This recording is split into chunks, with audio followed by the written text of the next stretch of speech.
Assalamualaikum anak-anak semuanya. Apa kabar hari ini? Senang belajar bahasa Indonesia bersama Ustazah Restu.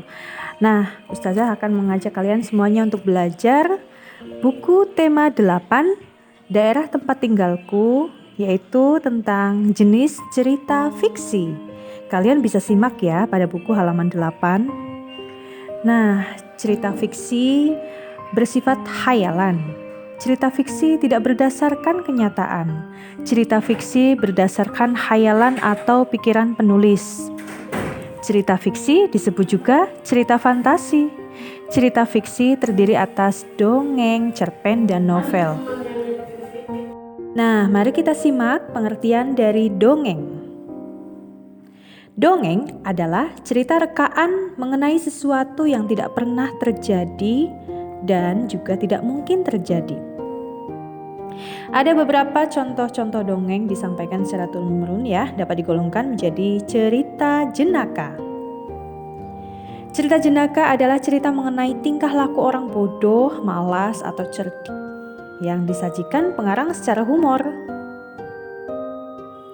Kemudian yang kedua adalah mitos atau mite. Adalah cerita tentang dewa-dewa, roh, atau makhluk hidup yang berhubungan dengan alam gaib. Contoh mitos yang terkenal yaitu Nyai Roro Kidul. Yang ketiga adalah fabel, disebut juga dongeng binatang. Fabel adalah salah satu dongeng yang menampilkan binatang sebagai tokoh utama. Yang keempat adalah legenda. Legenda adalah cerita lama yang mengisahkan riwayat terjadinya suatu tempat atau wilayah, kejadian alam, usul-usul suatu benda, dan kejadian di suatu tempat. Yang kelima adalah saga, adalah cerita lama yang mengandung unsur sejarah. Contohnya adalah Ciung Wanara. Nah, berikutnya adalah cerpen. Cerpen kependekan dari cerita pendek.